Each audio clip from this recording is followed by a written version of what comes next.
Selamat datang di Lawu Production. Sebelum kita memulai, silakan duduk dengan nyaman, lepaskan sejenak beban pikiranmu, dan biarkan suasana tenang ini menyelimuti. Setiap cerita yang kami hadirkan bukan hanya rangkaian kata, tetapi sebuah perjalanan rasa tentang harapan, konflik, dan keindahan kecil yang sering terlewat. Seorang istri dihina dan dipermalukan suaminya sendiri di depan banyak orang. Dianggap bodoh, diremehkan, dijatuhkan harga dirinya. Namun yang tak mereka tahu, perempuan itu adalah penopang di balik kesuksesan sang suami. Malam itu, ia berhenti diam, membuka kebenaran, melepaskan cincin, dan pergi dengan kepala tegak. Sementara sang suami kehilangan segalanya karena kesombongannya sendiri.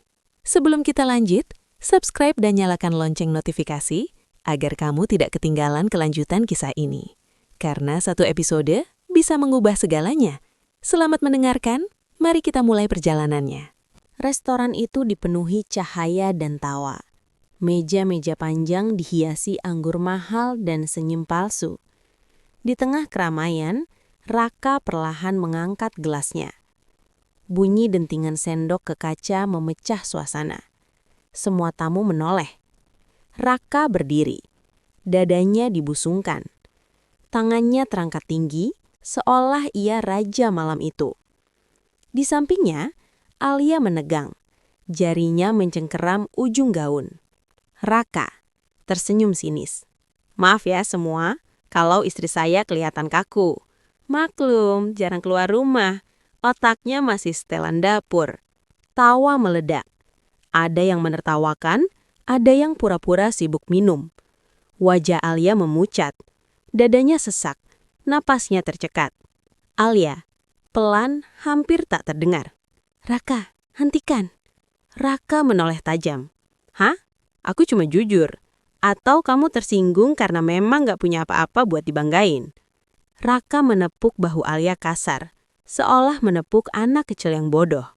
Coba lihat istri-istri lain. Cantik, pintar, berkelas. Lah kamu, diam aja udah paling benar. Kata-kata itu menusuk, merobek martabat Alia di depan puluhan pasang mata. Ada bisik-bisik, ada senyum meremehkan. Alia menunduk, bahunya bergetar. Air mata hampir jatuh, lalu berhenti. Perlahan, Alia mengangkat kepalanya. Matanya memerah, tapi sorotnya berubah. Tajam, dingin, dan penuh perlawanan. Alia, tegas. Kamu selesai, Raka? Suasana mendadak sunyi. Raka terdiam, gelasnya sedikit bergetar. Tak satu pun tamu tahu. Malam ini, hinaan itu bukan akhir, melainkan awal kehancuran Raka sendiri. Hening yang sempat tercipta pecah oleh tawa Raka. Bukan tawa hangat, melainkan tawa dingin yang mengiris. Ia kembali mengangkat gelasnya, seolah belum puas menguliti istrinya di depan semua orang.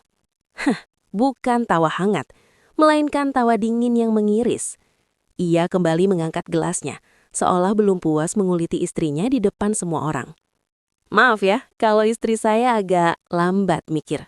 Maklum, tugasnya cuma di rumah, ngurus dapur, bukan otak. Tawa tamu kembali meledak, lebih keras dari sebelumnya. Ada yang menutup mulut, ada yang terang-terangan menikmati pemandangan itu. Alia seperti dipakukan di kursinya. Dunia terasa menyempit. Suara-suara menjadi dengung menyakitkan. Raka mencondongkan tubuh, berbisik tapi cukup keras untuk didengar. Jangan pasang muka kayak korban. Kamu hidup enak dari uangku. Itu aja sudah prestasi. Alia menelan ludah, suara bergetar. Uangmu atau uang yang dulu aku carikan? Raka terkekeh lalu menepuk meja. Nah, mulai ngelawan. Tuh kan, satu-satunya hal pintar yang bisa kamu lakukan cuma mengungkit masa lalu. Ia menoleh ke para tamu, ekspresinya penuh kemenangan. Makanya saya heran, perempuan kayak gini kok berani merasa penting. Dada Alia sesak, kata-kata itu bukan sekedar hinaan, itu eksekusi di depan umum. Ia menunduk, air mata jatuh ke taplak meja. Namun detik berikutnya, tangannya berhenti gemetar. Alia berdiri perlahan. Kursinya bergeser, menimbulkan bunyi panjang yang membuat semua kepala menoleh. Alia, tenang, menusuk. Kamu benar, Raka. Aku memang di rumah. Ia melangkah satu langkah mendekat. Karena seseorang harus tetap waras, saat yang lain sibuk berpura-pura hebat. Raka terdiam sepersekian detik, cukup lama untuk membuatnya kehilangan kendali. Raka, tajam. Duduk, jangan bikin malu. Alia menatap lurus. Malu itu bukan berdiri, Raka. Malu itu menghina istrimu sendiri demi terlihat besar. Udara terasa berat, gelas di tangan Raka bergetar. Tak ada yang tahu, kata-kata Alia barusan adalah kunci, dan pintu kehancuran Raka mulai terbuka perlahan. Beberapa tamu tertawa canggung. Suara itu tidak bulat, terpotong, ragu, tapi tetap menyakitkan. Ada yang menoleh ke piringnya, ada yang pura-pura sibuk mengaduk minuman. Tak satu pun berani menghentikan Raka. Alia menunduk, rambutnya menutupi sebagian wajahnya. Tangannya bergetar, kukunya menekan telapak tangan sendiri sampai memerah. Rasa perih di kulit tak sebanding dengan luka di dadanya. Di dalam kepalanya, suara Raka bergema berulang-ulang. Ngurus dapur, bukan otak. Kalimat itu seperti pisau tumpul, tak langsung membunuh tapi mengoyak perlahan. Raka mengiringai, menikmati suasana. Kenapa diam? Biasanya juga gitu kan di rumah? Kalau aku bicara, kamu nurut. Ia mencondongkan badan, menatap Alia dari atas, penuh kuasa. Atau sekarang kamu mau pura-pura kuat karena banyak penonton? Alia menarik nafas dalam. Dadanya naik turun. Ia berusaha menelan tangis, menelan marah, menelan semua yang selama ini ia simpan. Seorang tamu perempuan berbisik pada temannya, cukup keras untuk terdengar. Para tamu bergumam. Kasihan, tapi kenapa dia diam saja? Kalimat itu menghantam Alia lebih keras dari hinaan Raka. Rahangnya mengeras, matanya memerah, bukan lagi karena air mata, melainkan amarah yang mulai menemukan bentuk. Alia mengangkat wajahnya perlahan. Tatapannya lurus ke arah Raka. Tangannya berhenti gemetar. Alia, pelan tapi jelas. Kamu puas? Raka tertawa kecil. Puas? Belum. Aku cuma pengen semua orang tahu posisi kamu. Suasana kembali hening. Kali ini bukan karena tawa, melainkan karena sesuatu yang berubah di udara. Alia, lebih tegas. Kalau begitu, dengarkan baik-baik. Ia berdiri. Gaunnya jatuh rapi, tapi sorot matanya tajam. Aku diam bukan karena bodoh. Aku diam karena selama ini aku menghitung. Raka terdiam sesaat. Senyum di wajahnya retak. Ia merasakan sesuatu yang tak ia duga. Takut. Raka menekan suara. Jangan macam-macam, Alia. Alia tersenyum tipis. Senyum pertama malam itu. Bukan senyum lemah, melainkan senyum seseorang yang akhirnya siap menyerang balik. Alia akhirnya tak sanggup lagi menahan tekanan di dadanya. Suara tawa, tatapan orang-orang, dan sikap Raka menumpuk menjadi beban yang menghimpit nafasnya. Ia menoleh sedikit, menatap suaminya dengan mata basah. Alia lirih. Raka, jangan gitu. Suaranya nyaris tenggelam oleh riuh ruangan. Bibirnya bergetar, matanya memohon. Bukan belas kasihan, tapi penghentian. Ia hanya ingin satu hal, dihormati. Raka mendengus keras. Ia memutar mata, lalu meneguk minumannya dengan santai, seolah permohonan Alia hanyalah gangguan kecil. Baper amat sih, bercanda dikit aja. Ia mencondongkan tubuh, suaranya meninggi agar terdengar tamu di sekitar. Atau kamu memang gak sanggup diajak di acara beginian? Beberapa tamu kembali tertawa, kali ini lebih ragu. Yang lain saling pandang, sadar bahwa yang mereka saksikan bukan lagi candaan, melainkan pembantaian martabat. Wajah Alia memucat, kata baper itu menghantamnya seperti vonis, seolah rasa sakitnya tak pernah sah, seolah ia memang pantas diinjak. Raka berdiri lebih tegak, merasa menang.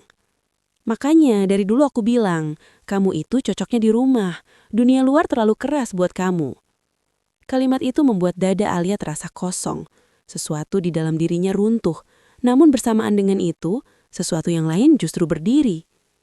Air mata yang hampir jatuh berhenti, tatapan Alia berubah, tidak lagi memohon, melainkan dingin. Alia pelan, terkendali. Kamu menyebut ini bercanda. Ia menelan ludah, menatap Raka tanpa berkedip. Karena kamu tak pernah jadi pihak yang dipermalukan.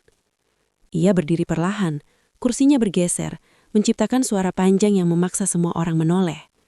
Raka berbisik tajam. Duduk Alia, jangan cari masalah. Alia mengeleng pelan. Masalahnya bukan aku berdiri, Raka. Ia menarik nafas panjang. Masalahnya, kamu lupa siapa yang selama ini kamu injak. Suasana menegang. Raka menatap Alia dengan rahang mengeras. Untuk pertama kalinya malam itu, ia sadar bercandanya telah berubah menjadi senjata yang akan berbalik menusuk dirinya sendiri. Udara di ruangan itu terasa menekan. Setelah penolakan Alia, Raka tidak lagi tersenyum. Wajahnya mengeras, rahangnya mengatup kaku. Tatapan matanya gelap, bukan malu, melainkan terusik karena kehilangan kendali. Raka tiba-tiba meraih bahu Alia. Genggamannya kasar, jari-jarinya menekan kuat seolah ingin mengingatkan siapa yang berkuasa. Raka berbisik tajam, "Kamu lupa diri ya?" Sentuhan itu membuat tubuh Alia menegang, bukan karena sakit di bahunya, tapi karena kenangan lama yang ikut mencuat, genggaman serupa, nada serupa, ancaman yang selalu dibungkus wibawa suami. Beberapa tamu terdiam. Ada yang melihat jelas, ada yang pura-pura tak melihat apapun. Alia menahan suara. "Lepaskan aku." Raka tersenyum dingin. "Kamu bikin aku kelihatan bodoh di depan mereka." Genggaman itu menguat. Buku jari Raka menekan tulang bahu Alia. Ia mendekatkan wajahnya, nafasnya berat dan penuh amarah. "Jangan pernah tantang aku di depan umum." Alia menelan rasa nyeri. Matanya berkedip cepat. Ada ketakutan. Ya, tapi di baliknya ada sesuatu yang lebih kuat. Kejenuhan. Ia menatap tangan Raka di bahunya. Perlahan, sangat perlahan, ia mengangkat tangannya sendiri. Alia menepis tangan Raka. Gerakannya tidak keras, tapi tegas. Cukup untuk membuat Raka terkejut. Alia, jelas, bergetar tapi berani. "Sentuhanmu bukan lagi perintah." Beberapa tamu terperangah. Bisik-bisik mulai terdengar. Raka mundur setengah langkah. Matanya menyipit seolah tak percaya ada yang berani menolak sentuhannya. Raka tertawa pendek mengancam. "Kamu pikir mereka bakal bela kamu?" "Aku tidak butuh pembelaan." Ia mengangkat bahunya yang masih terasa nyeri. "Aku cuma butuh kamu berhenti merasa memiliki aku." Raka menggenggam gelasnya kuat-kuat. Buku jarinya memutih. Malam yang tadinya ia kendalikan perlahan berbalik menjadi panggung penghakiman. "Raka, dingin. Kamu akan menyesal." Alia menatap lurus. "Aku sudah terlalu lama menyesal karena diam." Keheningan menyelimuti ruangan. Genggaman kasar itu telah dilepaskan, tapi bekasnya berubah menjadi api perlawanan yang tak lagi bisa dipadamkan.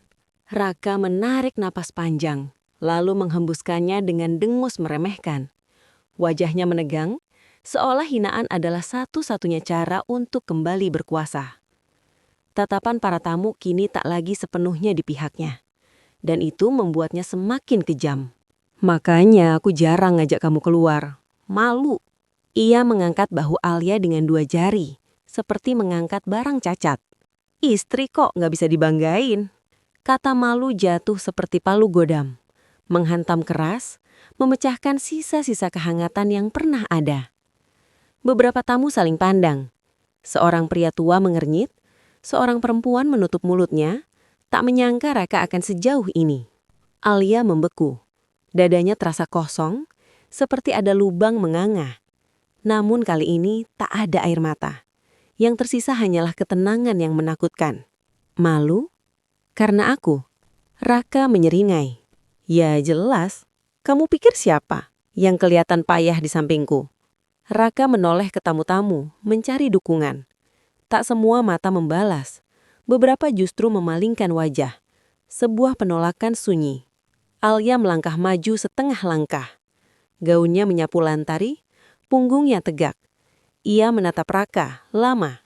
"Kamu malu padaku karena aku tak pernah kamu bentuk." Raka mendengus. "Ngomong apa sih? Aku bukan trofi, bukan properti. Aku manusia." Suara Alia tak meninggi, tapi tiap kata menancap. Raka terdiam sepersekian detik, cukup lama untuk membuatnya kehilangan tempo. Raka mengancam, Jangan sok pahlawan. Tanpa aku, kamu bukan siapa-siapa. Alia tersenyum tipis. Senyum yang bukan bahagia, melainkan kepastian. Tanpamu, aku mungkin terluka. Tapi denganmu, aku dipatahkan. Ia menoleh ke para tamu. Dan malam ini, aku memilih berhenti dipatahkan. Bisik-bisik mengalir seperti arus. Raka menggenggam gelasnya. Tangannya gemetar. Untuk pertama kalinya, ia terlihat kecil. Raka pelan, penuh ancaman. Kamu pikir ini selesai? Alia mantap. Ini baru dimulai. Malam itu kata malu berbalik arah. Bukan lagi milik Alia, melainkan milik Raka yang baru sadar. Kehormatan tak bisa dibangun dari penghinaan. Kalimat itu seperti tamparan. Bukan di pipi Alia, melainkan tepat di harga dirinya.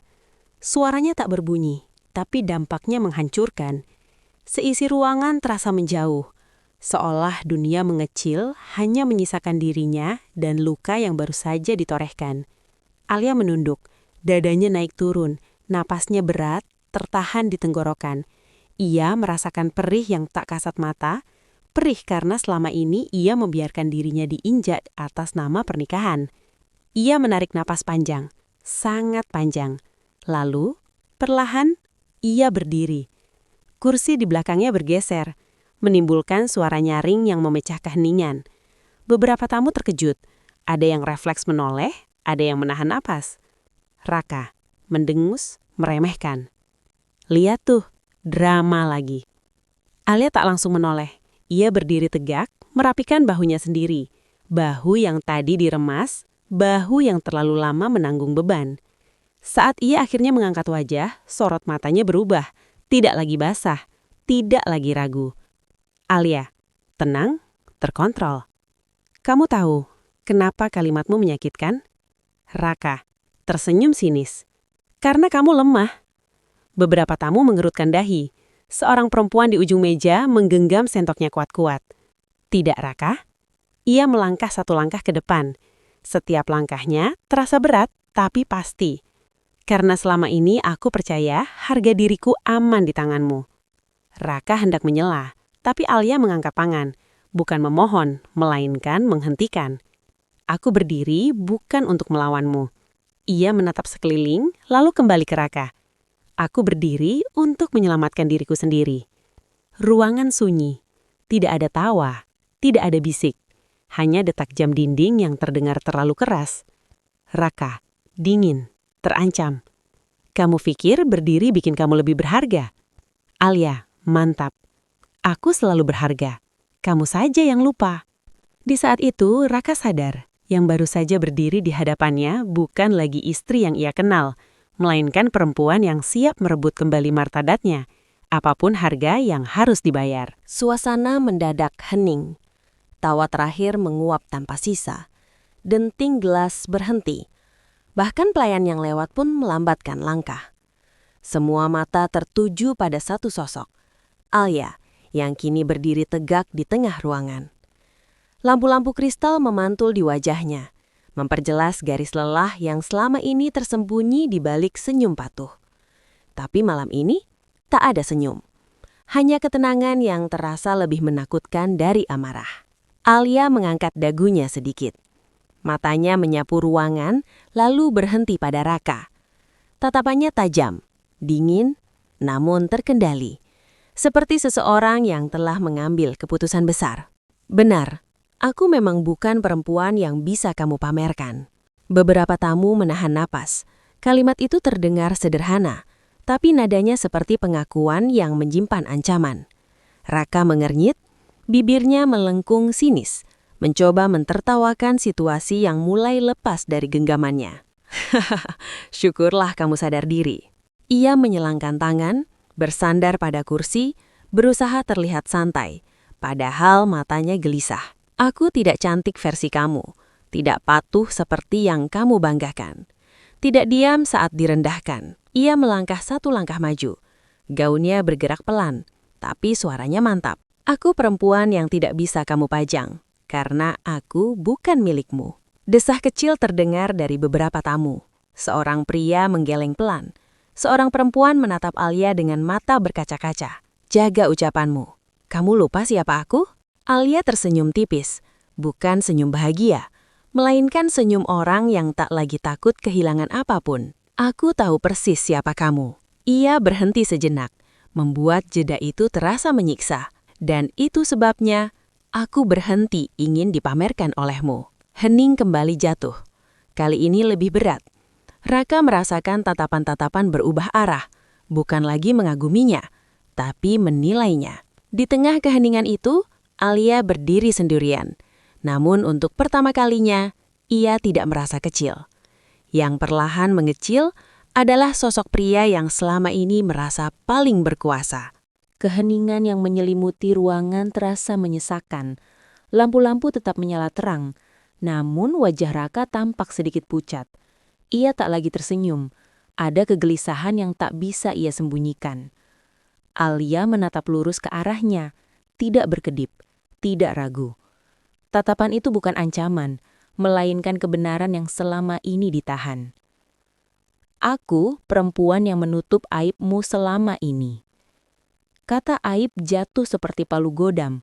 Beberapa tamu tersentak, bisik-bisik langsung mengalir rendah, penuh rasa ingin tahu yang berbahaya. Raka tertawa kecil, terlalu cepat, terlalu keras. Omong kosong, jangan cari perhatian. Alia menggeleng pelan, ia melangkah mendekat. Suaranya tetap datar, justru itu yang membuatnya mengerikan. Waktu kamu hampir bangkrut dan memalsukan laporan keuangan, aku diam. Waktu kamu berhutang atas namaku, aku tanda tangan. Waktu namamu hampir tercoret dari lingkaran ini, aku yang berdiri di depan. Ruangan bergemuruh oleh desahan kaget. Seorang Tami menatap Raka tak percaya. Yang lain mulai berbisik lebih keras. Wajah Raka menegang, rahangnya mengeras. Berhenti, kamu nggak tahu apa yang kamu lakukan. Alia tersenyum tipis, senyum getir seorang perempuan yang terlalu lama memikul rahasia orang lain. Aku tahu persis apa yang kulakukan.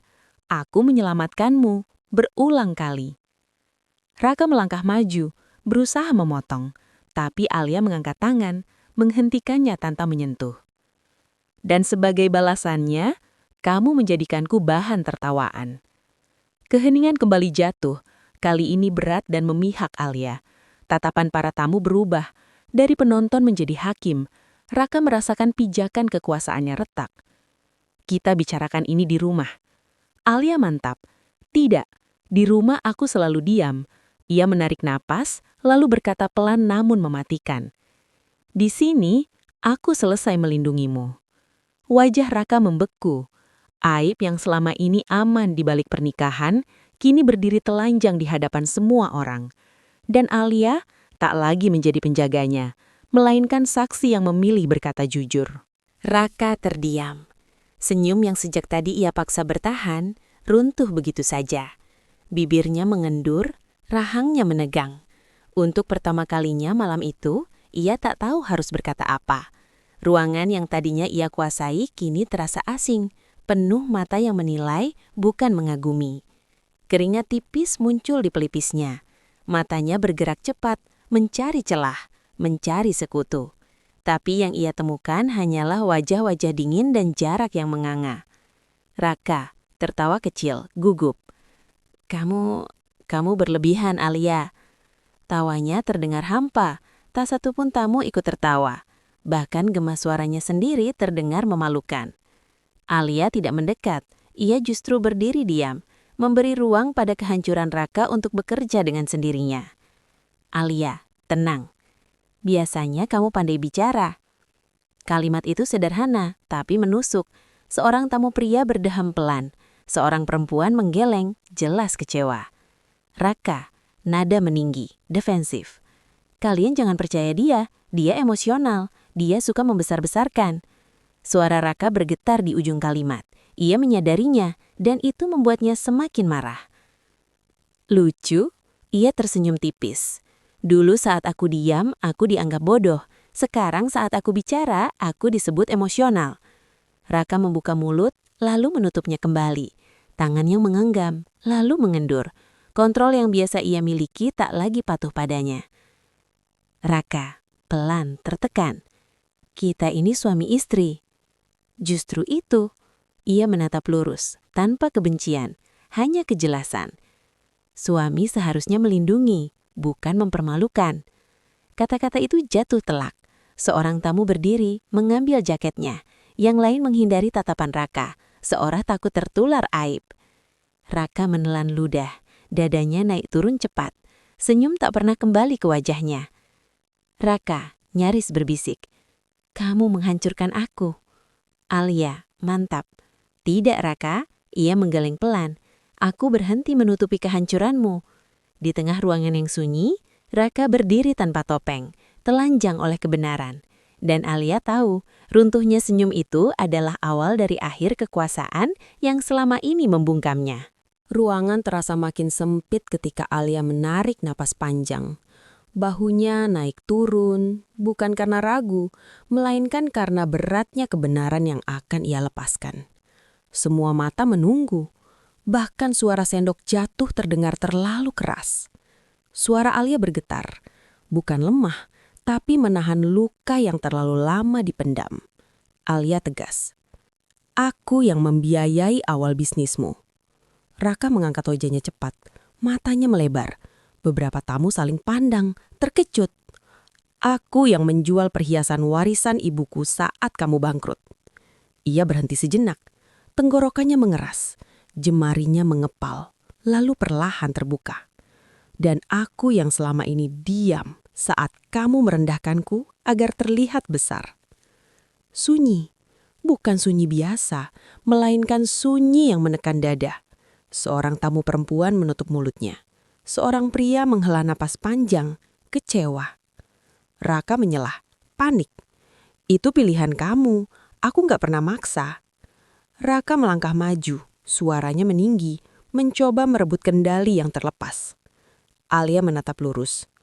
"Benar, aku memilih." Ia tersenyum pahit. "Aku memilih percaya kamu akan berubah." Kalimat itu menusuk lebih dalam daripada tuduhan. Raka terdiam sesaat, rahangnya mengeras, matanya berkilat marah. Raka menekan, "Tanpa aku, kamu bukan siapa-siapa." Alia menggeleng pohon. Kali ini tak ada air mata. "Tanpaku, kamu tidak pernah jadi siapa-siapa." Bisik-bisik kembali mengalir, lebih tajam, lebih berani. Nama Raka terdengar dipotong-potong, dipertanyakan. Ia merasakan pijakan reputasinya runtuh satu persatu. Alia melangkah mundur setengah langkah. Bukan mundur karena kalah, melainkan memberi jarak. "Aku membayar kesuksesanmu dengan harga diriku." Ia menghela napas, lega dan perih bersamaan. "Dan malam ini, aku berhenti membayar." Raka berdiri terpaku. Pengorbanan yang dulu ia anggap remeh, kini berubah menjadi bukti yang membakar. Di hadapan semua orang, Alia bukan lagi bayangan di belakangnya, melainkan perempuan yang mendagih kembali martabatnya. Udara terasa berhenti ketika Alia menunduk menatap tangannya sendiri. Jari manis itu masih melingkar cincin emas, simbol janji yang dulu terasa suci, kini terasa seperti belenggu. Perlahan, sangat perlahan, Alia memutar cincin itu. Jemarinya sedikit bergetar. Bukan karena ragu, melainkan karena beratnya kenangan yang ikut bergeser bersama logam dingin itu. Akhirnya, cincin itu terlepas. Suara kecil klik saat cincin menyentuh meja terdengar nyaring di tengah keheningan. Terlalu nyaring, seolah menjadi penanda berakhirnya sesuatu yang tak bisa diperbaiki lagi. Beberapa tamu terperangah. Ada yang refleks menahan napas. Ada yang menunduk, sadar sedang menyaksikan perpisahan yang tak diumumkan, tapi nyata. Raka tersentak. "Apa-apaan kamu?"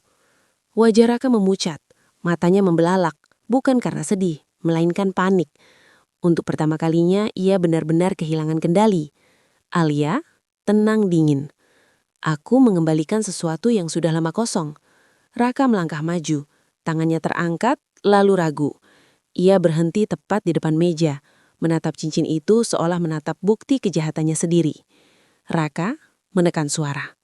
"Kamu gak bisa lakuin ini di depan semua orang. Justru di depan mereka lah aku harus melakukannya." Ia mengangkat wajahnya, menatap satu persatu tamu. supaya tidak ada lagi yang tertipu oleh topeng pernikahan kami. Bisik-bisik berubah jadi desahan panjang. Reputasi Raka runtuh tanpa teriakan, tanpa kekerasan, hanya oleh kejujuran yang selama ini dikurung. Raka marah bercampur takut. "Kamu pikir aku akan diam saja?" Alia menarik tangannya kembali, menjauh dari meja, menjauh dari cincin, menjauh dari Raka. "Aku sudah terlalu lama diam." Ia tersenyum pahit. "Sekarang giliran kamu merasakan." Cincin itu tetap di meja. Kecil, dingin, dan tak berarti. Namun dampaknya menjalar ke seluruh ruangan, mengoyak kehormatan yang dibangun dari kebohongan. Malam itu, yang dilepaskan Alia bukan hanya pernikahan, melainkan ketakutan yang selama ini membelenggunya. Cincin itu masih tergeletak di meja ketika Alia mengangkat kepalanya. Udara terasa berat, seperti menunggu satu kalimat penentu. Semua orang tahu, apapun yang keluar dari mulutnya setelah ini akan menjadi garis akhir. Wajah Alia tenang, terlalu tenang untuk seseorang yang baru saja menghancurkan hidupnya sendiri. Justru ketenangan itu membuat suasana semakin mencekam. Mulai malam ini, hinaanmu tidak lagi punya tempat di hidupku. Kalimat itu jatuh perlahan, tapi dampaknya menghantam keras. Beberapa tamu menelan ludah. Tak ada yang berani bergerak. Bahkan pelayan yang berdiri di sudut ruangan menghentikan langkahnya. "Kamu sok kuat, Alia." Ia melangkah maju satu langkah, mencoba mendominasi dengan tubuhnya. "Besok kamu juga akan balik. Kamu selalu begitu." Alia tidak mundur, tidak setengah langkah pun.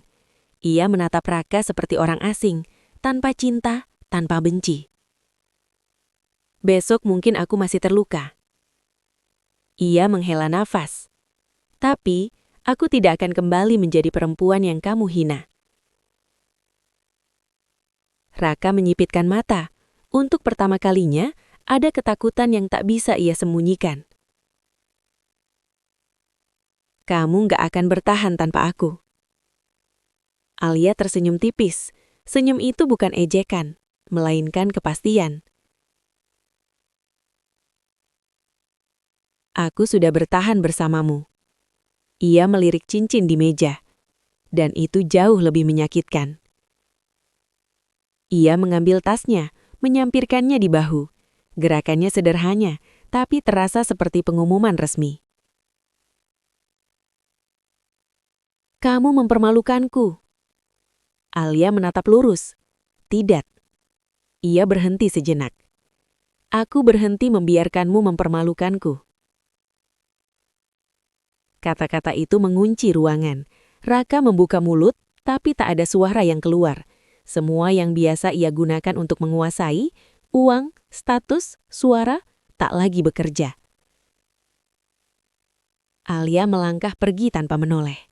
Di belakangnya, Raka berdiri di antara tatapan-tatapan yang berubah menjadi penghakiman. Malam itu, hinaan kehilangan rumahnya. Dan Alia menemukan kembali dirinya sendiri. Alia melangkah pergi. Punggungnya tegak. Air mata jatuh. Tapi, langkahnya tidak goyah. Setiap langkah terasa seperti mencabut paku yang selama ini menahan jiwanya di tempat yang menyakitkan. Suara sepatu haknya memantul di lantai marmer. Tok, tok, tok. Bukan suara lari, melainkan pengumuman kepergian. Beberapa tamu refleks memberi jalan. Ada yang menunduk, ada yang menatapnya dengan mata berkaca-kaca. Tak satu pun menertawakan lagi. Mereka tahu, yang barusan pergi bukan perempuan kalah, melainkan perempuan yang memilih hidup. Raka, panik, meninggi. "Alia, berhenti!" Suara itu terdengar asing di telinganya. Dulu, satu panggilan Raka cukup membuatnya berbalik. Malam ini, suara itu hanya gema dari masa lalu. Raka melangkah mengejar. Tangannya terangkat, lalu terhenti. Tatapan orang-orang membuatnya kaku. Ia sadar, satu gerakan salah saja akan menjatuhkannya lebih dalam. Raka merendah, berbisik keras. Kita bicarakan ini di rumah. Alia berhenti sejenak, bukan karena ragu, melainkan untuk menutup pintu terakhir dengan benar. Ia menoleh setengah, cukup untuk memperlihatkan profil wajahnya yang basah oleh air mata, namun keras oleh keputusan. Alia, tenang, getir. Rumah itu tidak pernah aman untukku. Kata-kata itu membuat beberapa tamu terhenyak. Seorang perempuan menutup mulutnya. Seorang pria memalingkan wajah, malu karena selama ini diam. Alia kembali melangkah, lebih cepat, lebih ringan. Seolah beban bertahun-tahun mulai luruh di setiap jejaknya. Raka, frustasi. Kamu akan menyesal. Alia tidak menoleh lagi. Alia, pelan, hampir untuk dirinya sendiri. Aku sudah menyesal terlalu lama.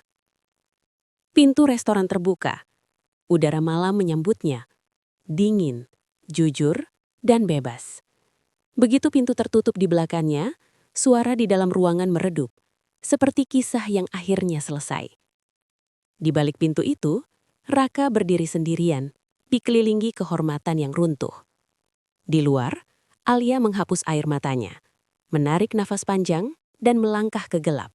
Bukan sebagai korban, melainkan sebagai perempuan yang akhirnya memilih dirinya sendiri. Di belakangnya, Raka berdiri kaku. Langkah Alia telah menghilang di balik pintu, tapi dampaknya masih menggema di seluruh ruangan. Ia berdiri sendirian di tengah cahaya, dikelilingi orang-orang yang kini melihatnya bukan sebagai pria hebat, melainkan suami yang kehilangan segalanya karena kesombongannya sendiri.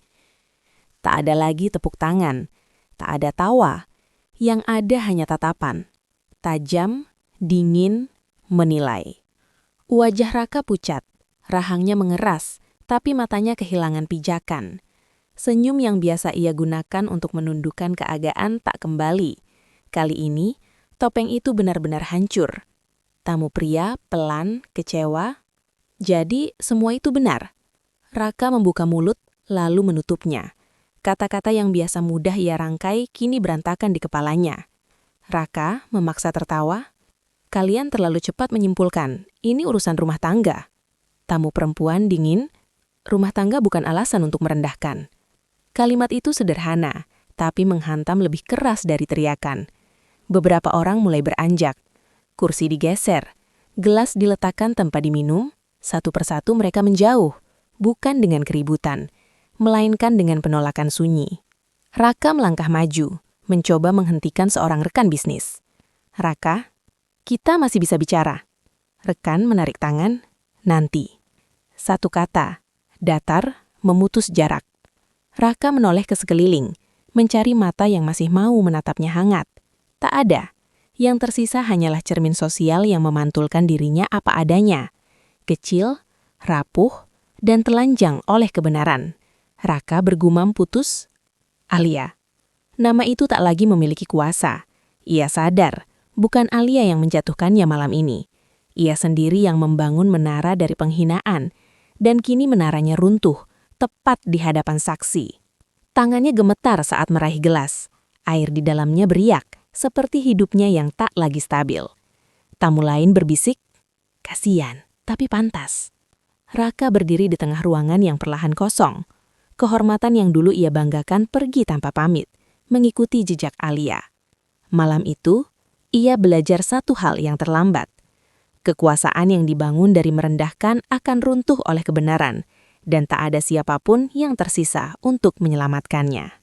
Terima kasih telah mendengarkan cerita dari Lawu Production. Kami sangat menghargai setiap waktu, perhatian, dan imajinasi yang Anda berikan untuk menikmati kisah-kisah kami. Semoga cerita ini dapat menemani hari Anda, memberi warna baru, dan meninggalkan kesan yang tak terlupakan. Sampai jumpa di cerita berikutnya.